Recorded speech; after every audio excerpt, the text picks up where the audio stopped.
네, 오늘 성경여행들 27번째. 지난주에 끝내려고 했는데요.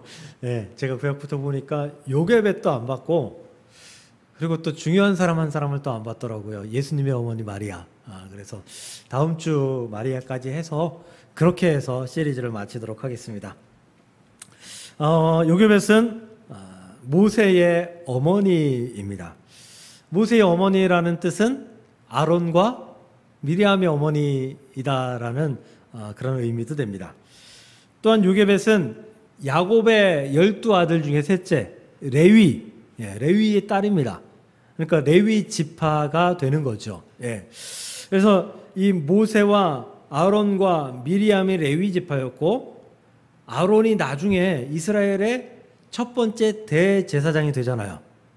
그게 바로 레위 지파였기 때문에 가능했던 일이었다라고 볼 수 있겠습니다. 히브리어로 요괴벳은 야훼는 영광이다라는 의미입니다.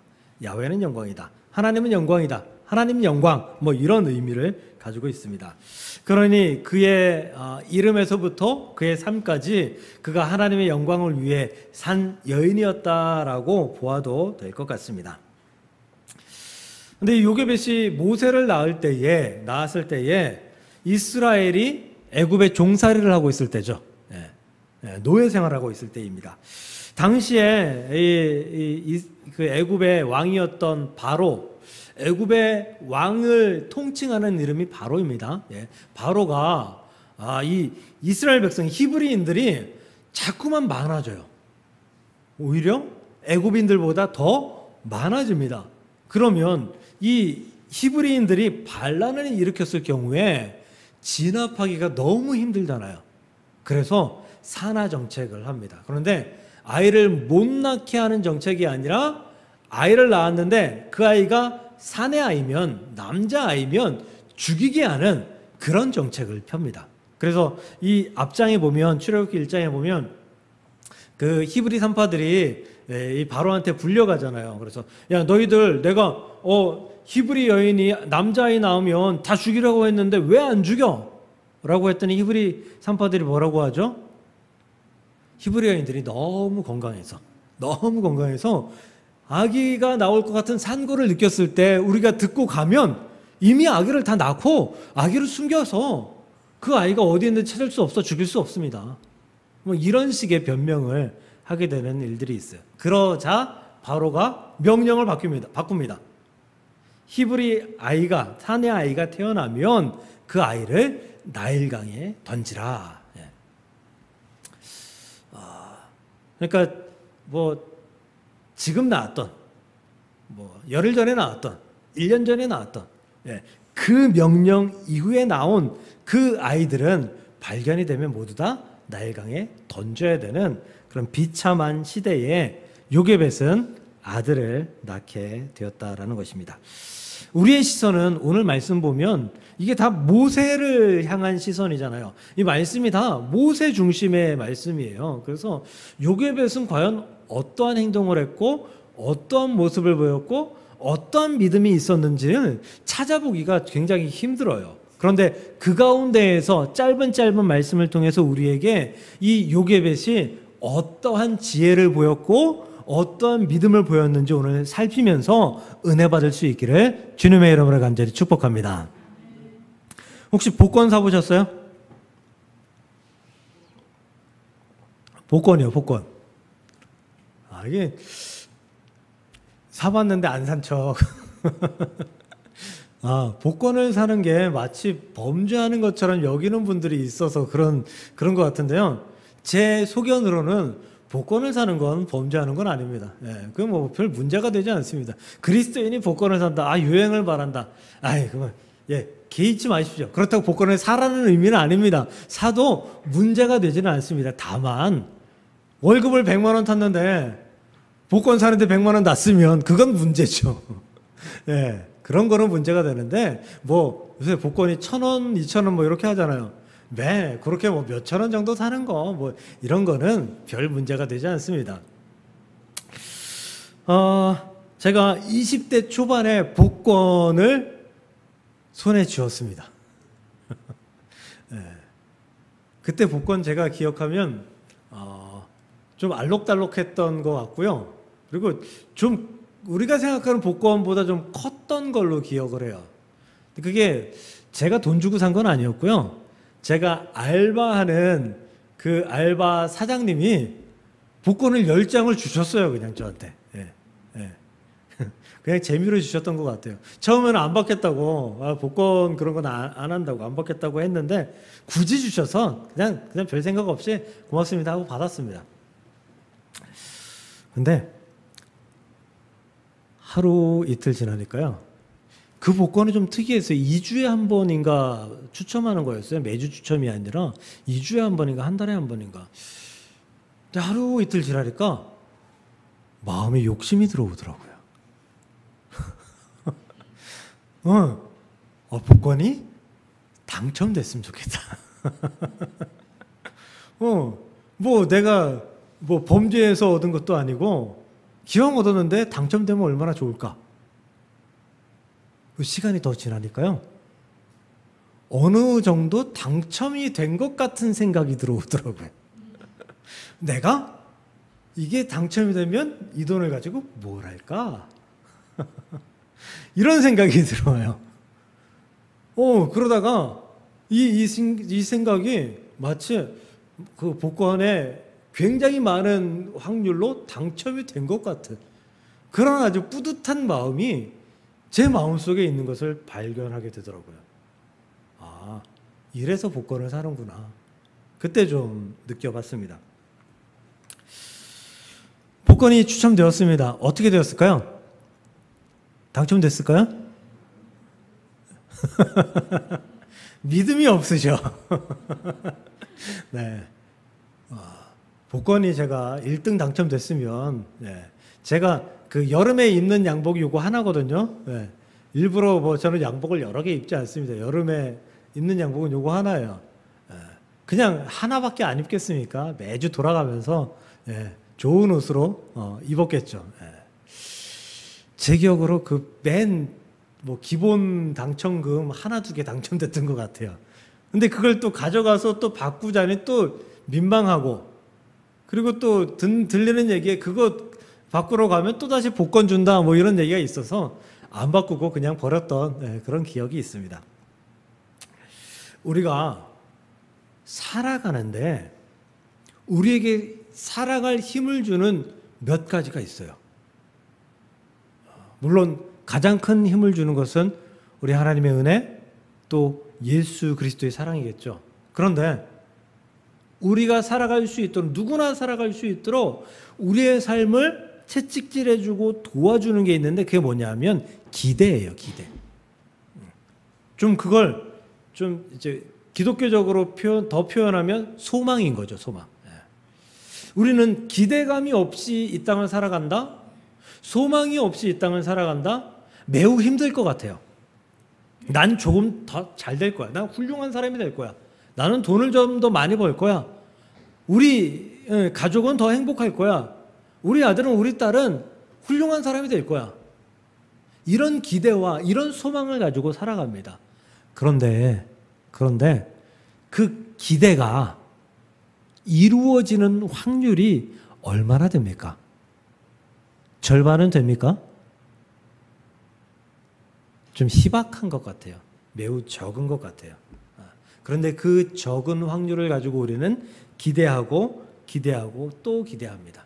그런데 그 기대가 무너지고 또 무너지게 되는 거죠. 제가 고등학교 1학년 때 시험을 봤습니다. 제가 중학교 때까지는 영어를 굉장히 잘했습니다. 거의 만점을 맞았습니다. 뭐 쉬어서 그런 것도 있지만 열심히 공부했죠. 이렇게 그 영어 그 선생님이 저를 예뻐해서 그 영어 선생님이 가지고 다니던 몽둥이가 있었는데, 혹시 당구채 아세요? 긴 거? 그걸 잘라가지고 요만한 몽둥이로 애들을 정말 쥐잡듯이 잡았어요. 문제 틀리면 한 문제 틀리면 한 대, 두 문제 틀리면 두 대. 근데 그 시험을 매일 봤어요. 매일. 그 매일 맞는 거죠. 매일. 그죠? 매일 그 수업 45분, 50분 시간 속에서 한 10분 정도는 맞는 시간이에요. 그냥 애들 다. 저는 거의 안 맞아봤어요. 네. 영어 선생님이 저를 예뻐하셔서 그 학기 초 되면 그 밑에 서점들에서 그 선생님들한테 문제집을 공짜로 여러 개 갖다가 주셔요. 우리 서점에서 애들한테 책 사라고 하라고. 네. 선생님이 항상 불러서 매년 불러서 저한테 그 문제집 주시면서 공부하라고 했던. 근데 고등학교 1학년 딱 들어가서 시험을 봤거든요. 전체 시험을 봤거든요. 근데 영어 시험을 봤습니다. 100점 만점에 몇 점 맞았을까요? 범위가 너무 넓다. 오늘은 매번 OX 퀴즈를 했는데 오늘은 1점에서 100점이니까 네, 50점 이상이다. 네, 50점 이하다. 네, 일부 때는 네, 우리 연희자매님이 90점 해줘서 네, 기분이 좋았어요. 네. 38점 맞았어요. 첫 시험에. 너무 충격을 받았어요. 너무 큰 충격. 왜냐하면 시험 문제를 거의 틀린 적이 없는데 시험 문제를 받아봤는데 모르는 단어가 너무 많은 거예요. 이 앞부분에서 문제를 못 풀어나가니까 이게 당황이 되어서 뒤에 문제들은 아는 문제도 못 풀겠는 거예요. 이게 이거 틀렸는데? 이게 몇 개가 되니까 이게 제 마음에 중압감이 와서 제가 아는 것도 틀리고 결국은 38점. 네. 물론 그 다음 시험부터는 그거보다는 훨씬 잘 봤습니다. 네. 근데 영어 선생님이 고등학교 때 영어 선생님이 제가 중학교 때 점수를 얼마나 받았는지 아시잖아요. 들어올 때 입학 점수를 아시잖아요. 불러가지고 한마디로 너한테 실망했다 그러시더라고요. 실망했다고. 우리는 기대를 크게 가지면 더 크게 실망하게 되어 있습니다. 기대를 작게 가져도 실망하긴 하죠. 우리의 모든 기대가 다 이루어지지도 않아요. 오히려 이루어지지 않는 기대가 훨씬 많은 것 같아요. 그래서 우리는 기대가 이루어지지 않았을 때를 대비해야 합니다. 우리의 기대가 이루어지지 않았을 그때를 대비해야 한다라는 거죠. 그때를 대비하지 않으면 어떻게 돼요? 주저앉는 거죠. 실망해서 분노하는 거죠. 제가 만약에 38점 맞고 그냥 실망하고 분노하고 그냥 나 영어 안 해 이제 그만할 거야 라고 했으면 아마 그 수준으로 계속 그렇게 살았을 거예요. 우리는 그 기대가 무너졌을 때 다시금 기대하게 우리를 만드시는 우리 하나님을 의지하고 그 하나님을 의지해서 또 다른 기대감을 가지고 그 위에 올라서서 나아갈 수 있는 방향을 잡아야 한다라는 거죠. 기대가 무너졌다라고 해서 끝이 아니라 또 다른 기대를 주시는 우리 하나님을 의지하고 그 기대가 무너지면 또 다른 것을 기대함으로 말미암아 기대하여서 실망하고 낙심한 그 순간들을 우리는 이겨낼 수 있는 삶을 살아야 된다라는 거예요. 요게벳도 아이를 임신하고 기대했을 거예요. 무엇을 기대했을까요? 여자아이가 나오기를 기대했을 거예요. 그때는 뭐 초음파도 없었고 아무것도 없었으니까 이게 여자아이가 나올지 남자아이가 나올지 잘 모르잖아요. 기도했을 거예요. 우리가 기대가 있으면 기도하잖아요. 하나님은 영광 요게벳이 기도 안 했을까요? 기도했을 거예요. 하나님 여자아이 나오게 주세요. 여자아이 주세요. 남자아이가 나오면 이 아이를 나일강에 던져야 돼요. 그러니 여자아이를 주세요. 제발 하나님. 기도했을 거라고요. 근데 그 기도가 이루어지지 않았어요. 그 기대가 응답되지 않았다라는 거예요. 아이를 낳고 보니 사내 아이였고 그 사내 아이를 나일강에 던지려고 하니 마음이 무너지는 거예요. 모성애가 그렇잖아요. 내가 죽어도 아이를 살릴 수 있다면 그것을 선택하는 게 모성애잖아요. 간혹 그런 뉴스 우리 보잖아요. 지진이 나고 뭐 폭풍이 오고 건물이 무너지고 뭐 이런 사건들 속에서 아이 엄마는 거기에 깔려 죽었는데 그 품에 있던 아이는 살아 있어서 이것이 기적이다. 뭐 이런 뉴스들을 우리는 정말 뭐 100년에 한 번 이렇게 보는 게 아니라 자주 맞이해요. 너무 자주 맞이해요. 모성애가 그런 것입니다. 내 생명보다 아이의 생명이 더 소중한 것. 요괴벳도 아마 아들 대신 내가 죽는 것이 더 낫다라고 생각했을 거예요. 아니, 아들 대신 우리 가족이 나와 내 남편이 죽어도 우리 아들을 살리는 것이 옳은 일이다라고 생각했을 거예요. 그래서 요괴벳은 그 기대를 밟고 일어져서 그 무너진 기대를 밟고 일어나서 다시 한번 기대합니다. 그리고 모세를 살리기로 결정합니다. 그리고 하나님께 기도하겠죠. 하나님, 모세를 살려주십시오. 내 아들을 살려주십시오. 나는 이 아이를 나일강에 절대 던질 수가 없습니다. 많은 사람들은 기대가 무너지면 실망하고 좌절합니다. 분노합니다. 원망합니다. 이 요괴벳은 그것보다 그 기대를 다시 한번 잡고 하나님을 의지합니다. 예수님이 그러지 않았습니까? 예수님이 겟세마네 동산에서 그 십자가 지기 전에 이렇게 기도하시잖아요. 아버지여, 아버지의 뜻이여든 이 잔을 내게서 옮기시옵소서. 잔을 옮기실 기도는 이루어지지 않았습니다. 오히려 그 뒤의 기도, 그러나 하나님의 뜻대로 하옵소서, 그 기도가 응답됩니다. 예수님은 그것으로 끝내지 않습니다. 분노하지 않습니다. 예수님은 그 잔을, 하나님의 잔을 받으시고, 그리고 내가 또 무엇을 간구해야 되는지, 무슨 일을 해야 되는지, 무엇을 기대해야 되는지, 무엇을 기도해야 되는지 찾고, 그리고 기도하기 시작합니다. 그 기도의 중심이 무엇인 줄 아십니까? 아버지여, 저들을 용서하여 주옵소서. 저들은 저들의 하는 것을 알지 못하나이다. 예수님은 당신의 기대가 무너졌지만 또다시 그 기대 위에 올라서서 예수님이 하실 수 있는, 예수님이 원하시는 그 구원을 위해서 저들을 용서하기를 하나님께 기도하고 있으셨던 것입니다. 요괴벳이 그렇게 기도하고 있는 것입니다. 무너졌는데 또 기도하는 거예요. 무너졌는데 또 기도하는 거예요. 이게 또 무너질 건 줄 알아요. 그럼에도 불구하고 기도해요. 그럼에도 불구하고 또 하나님을 기대하면서 하나님께 맡기며 나아가는 것이 요괴벳의 모습이었다라는 것입니다. 사랑하는 성도 여러분, 여러분의 기대가 무너질 수 있어요. 여러분의 기도가 응답되지 않을 수 있어요. 여러분의 기도가 정말 마음이 무너질 정도로, 마음이 아플 정도로, 정말 마음이 후벼팔 정도로 여러분의 삶을 무너뜨릴 수도 있어요.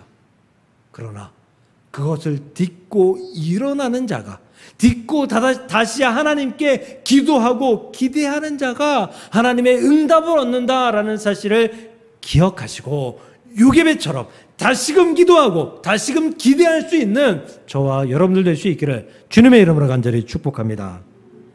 거북이 좋아하십니까? 거북이, 작은 거북이 예쁘잖아요. 저도 어릴 때 그 거북이 키워봤는데요. 이 거북이는, 바다 거북이는 무태 나와가지고 산란을 하죠. 무태 나와서 모래를 파고, 백사장 모래를 파고, 그리고 그 안에 산란을 하고 모래를 덮습니다. 그리고 어떻게 하죠? 바다로 그냥 유유히 가버립니다. 그러면 그 백사장 안에 모래가 따뜻하잖아요. 그래서 그 따뜻한 온도로 그 알들이 부화를 하죠. 그럼 그 알들이, 그 알에서 깨어난 거북이들이 서로 막 도와가지고 그 모래를 뚫고 나옵니다. 그리고 바닷가로 열심히 뛰어갑니다. 아주 귀엽게 뛰어갑니다. 그런데 그 귀여운 그 거북이들 속에 천적들이 있죠. 새들이 거북이를 잡아먹습니다. 한 번에 200개 정도의 알을 낳고, 그리고 200마리의 그 거북이가 산란이 되어서 그 그 아기 거북이가 되어서 바다로 나아가는데 거의 90% 이상, 아니 95% 이상 천적들에게 잡아먹힙니다.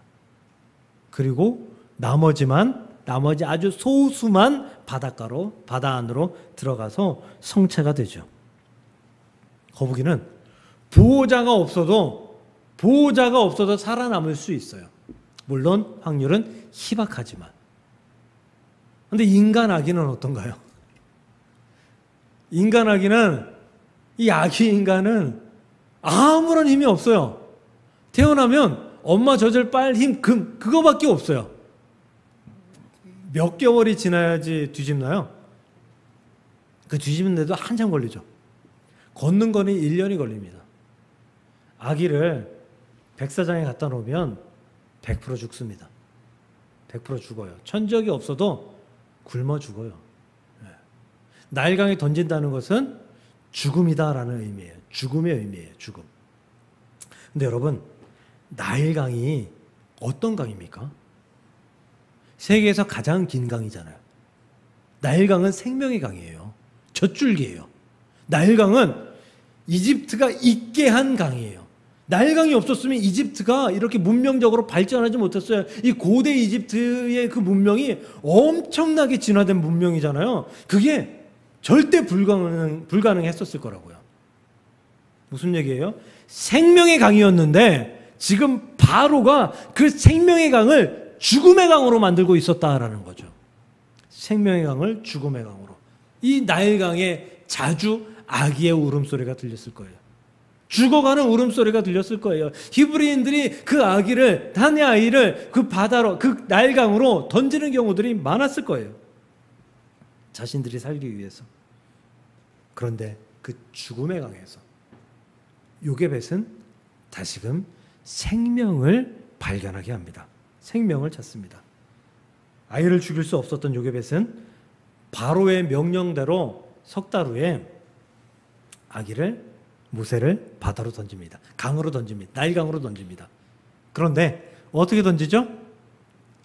바구니에다가 역청을 바르고 방수 처리를 해서 그 안에 아이를 넣고, 그리고 나일강의 위에 그 상류에서 아래로 떠내려 보냅니다. 아니 바로가, 야 너희들 아이를 나일강에 던질 때 절대 바구니에 넣어서 던지면 안 돼 라고 안 했잖아요. 그러니까 지금 요게벳은 그 자신의 아이의 생명도 살리기를 원했고 바로의 명령도 지키면서 그렇게 지금 행동한 거예요. 그러니까 요게벳이 참 지혜롭다라는 생각이 들어요. 참 지혜롭다. 결국 그 바로의 공주가 모세를 발견하고 궁으로 데려가서 그 아이를 키워서 훗날 그가 이스라엘을 출애굽시키는 이스라엘의 정말 역대적으로 가장 위대한 지도자가 되게 되지요. 바로는 생명을 죽음으로 만들었습니다. 생명의 강을 죽음의 강으로 만들었습니다. 어떤 이들은 축복을 저주로 만듭니다. 창세기 11장을 보면요, 노아의 후손들이 그 시날 평지에 가서 터를 잡고 그리고 거기서 정착합니다. 터를 잡았다, 정착했다라는 것은 축복이죠. 축복입니다. 거기서 농사를 짓고 또 양을 키우면서 그렇게 살아갑니다. 그런데 그렇게만 살아가지 이들이 일을 하나 합니다. 다른 일을 하나 해요. 창세기 11장 4절입니다. 또 말하되 자 성읍과 탑을 건설하여 그 탑 꼭대기를 하늘에 닿게 하여 우리 이름을 내고 온 지면에 흩어짐을 면하자 하였더니. 대충 감이 오시죠? 9절도 읽어볼까요? 그러므로 그 이름을 바벨이라 하니 이는 여호와께서 거기서 온 땅의 언어를 혼잡하게 하셨습니다. 바벨탑 사건입니다. 노아를 만나고 홍수하고 6장부터 9장까지 10장은 노아의 후손들의 계보들에 대해 설명합니다. 그리고 바로 11장 시작. 그러니까 노아의 홍수 사건 이후로 첫 번째 사건이 바벨탑 사건이었다라는 거예요. 노아의 후손들은 하나님의 놀라운 축복을 얻은 그런 사람들입니다. 하나님의 선택하신 축복이 없었으면 그들은 이 땅에 없을 사람들이에요. 그렇다면 그들은 그 축복을 유지하며 살아가야죠. 그들은 그 축복을 유지하며 살아가지 못했습니다. 오히려 그 축복을 저주로 만들기 시작했어요. 그 축복은 하나님과 자신들과의 평안과 평화와 은혜로 살아가야 되는, 그리고 하나님의 영광으로 살아가야 되는 그런 축복이었는데, 이들은 우리 탑을 쌓고 하나님과 대등하게 시시비비를 가리자라는 마음으로 하나님을 향해서 바벨탑을 쌓기 시작한 거죠. 축복을 축복으로 남기지 않고 오히려 축복을 사탄 마귀나할 그런 짓으로 행동하면서 저주로 바뀐 사건, 이것이 바로 노아의 후손들이 바벨탑을 만든 사건입니다. 그 저주로 우리는 영어를 배워야 되죠. 38점 맞는 영어를 배워야 되는 그런 저주를 얻게 되었습니다. 반대로 저주를 축복으로 바꾼 사람들도 있죠. 대표적인 사람 이삭입니다. 창세기 26장에 보면요, 이삭이 그랄이라는 땅에 정착하여서 살게 돼요. 근데 블레셋 사람들이 찾아와서 이전에 아버지 아브라함이 파놨던 우물들을 다 메꿔버려요. 물을 못 먹게 하는 거죠. 이삭은 어떻게 할까요? 그냥 블레셋 사람들을 그냥 거기에 두고, 그리고 그들을 저주하지 않고 그들과 대적하지 않고 우물을 다시 팝니다. 창세기 26장 19절, 이삭의 종들이 골짜기를 파서 샘 근원을 얻었더니, 다시 우물을 팠더니 샘이 나와요. 우물이 나와요. 대한민국이나 우물을 깊게 파면 거의 대부분 물이 나오죠. 여기는 그런 땅이 아니에요. 땅을 아무리 깊게 파도 물이 나오지 않아요. 여기는 우물을 10개, 20개 파야지 겨우 하나 나올까 말까 하는 그런 땅이에요. 그런데 우물을 파니까 또 나왔다라는 거예요. 하나님의 축복이죠. 이제 그랄 땅에 살던 사람들이 찾아옵니다. 그리고 우물을 빼앗습니다. 이삭은 또 안 싸워요. 저주가 다가왔는데 그들을 저주하지 않고 그냥 축복의 길을 다시 걸어갑니다. 그래서 다시 우물을 팝니다. 우물이 계속해서 나오죠. 그랬더니 창세기 그 26장의 후반부에 가면 그랄 왕 아비멜렉이 이삭을 찾아와요. 뭐라고 하는 줄 아세요? 내가 보니 네가 섬기는 그 여호와 하나님이 진짜 하나님인 것 같다. 하나님의 축복이 너한테 있는 것 같다. 내가 너를 대적하면 내게 저주가 올 것 같으니 우리 평화 협정을 맺자. 물론 이 내용은 제가 각색한 내용이 많습니다. 그래서 평화 협정을 맺고 그 그랄 땅에서 우물을 파고 정착하면서 살 수 있도록 아비멜렉이, 그 그랄의 왕이 허락해 줍니다. 축복이 다가왔을 때 그 축복을 유지하기 위해서 저주를 품지 않고 행하지 않고 되갚지 않고 축복을 다시금 얻어가는 그런 이삭의 모습이었다라는 거죠. 요게벳이 그러했다라는 것입니다. 그녀는 저주를 오히려 축복으로 만들었어요. 그 저주의 강을, 그 죽음의 강을, 많은 히브리인들이 애통해하며 아들을 던졌던 그 죽음의 강을 축복의 강으로 만들었다라는 것입니다. 결국 그 축복의 강을 통해서 살아난 아이 모세가 이스라엘을 정말로 축복된, 아름답고 복된 가나안 땅으로 인도하게 되는 놀라운 역사를 이루게 되는 모습을 보였다라는 것입니다. 사랑하는 성도 여러분, 오늘 요게벳에게서 두 가지를 배웠습니다. 첫 번째는 뭐예요? 기대는 거의 다 무너져요. 기도가 응답되지 않는 경우도 많아요. 그럼 거기에서 머물러 있느냐? 아니요. 그때를 대비해서 우리는 믿음 생활해야 되고요. 연습해야 되고요. 그래서 하나님을, 예수님을 또 의지하는 기대를 가지고 기도를 하며 우리의 삶을 개척하며 나아가 살아야 합니다. 요게벳처럼 그리고 두 번째는 요게벳은 죽음의 강을 축복의 강으로 만들었어요. 바로가 축복의 강을 죽음의 강으로 만든 반대로 죽음의 강을 축복의 강으로 만들었다라는 것이죠. 우리도 그럴 수 있습니다. 우리를 저주하는 자에게 저주로 대적하는 것이 아니라 우리에게 다가온 하나님의 축복, 하나님의 은혜, 그것을 가지고 살아간다면, 그 은혜를 따라가며 살아간다면 우리도 요게벳처럼 정말로 하나님의 은혜, 하나님의 축복, 하나님이 함께 하시는, 하나님이 인도하시는 그 길을 계속해서 걸어갈 수 있고 결국에는 하나님의 역사를 이뤄낼 수 있다라는 사실을 기억하며 요게벳을 닮아 기대하고 기도하고 그리고 축복의 길을 걸어갈 수 있는 저와 여러분들이 될 수 있기를 주님의 이름으로 간절히 축원을 드립니다.